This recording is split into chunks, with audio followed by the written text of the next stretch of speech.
Díochaíb is mis Saidhbh. Tá mis chun trí ocail a rá agus a ngach focail cluisiisib an uam céanna. Ach níl mar chun an uam sin na intin chaíb catha sibse é a oibriú amach sib féin. Bhfuil si bré, osclaigh war glúsa, or, or. Rón, rón.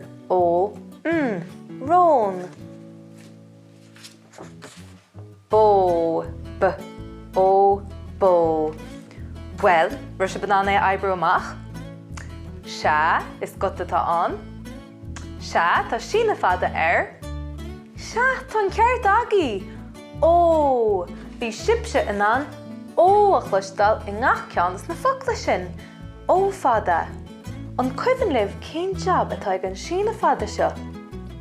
Chun an uam a dhearant an guta a dhéanana das fada. Ó, bhfuil si banana rá mar sin?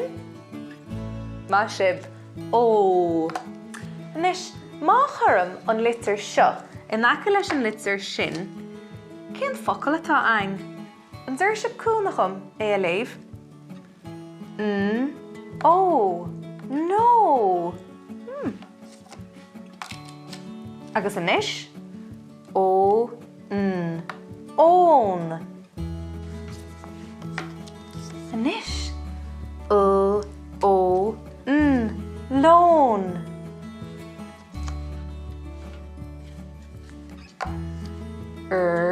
Ó, rón.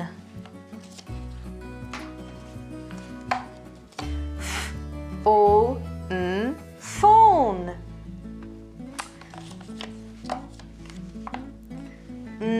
Ó, nóf? Ní focail lei sin. Ach is cuma, ní lech písa sprí atá an.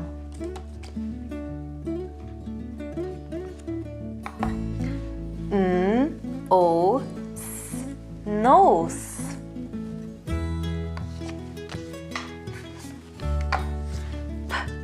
Ó, pós.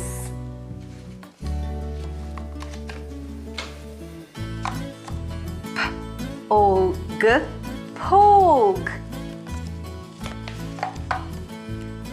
Óp, góp. Ní focail lei sin ag an aird.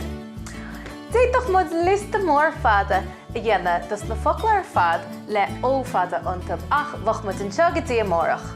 Bhfuil aon lena agaí se sa máile a bhfuil ó fada ina anam nó ina hanam.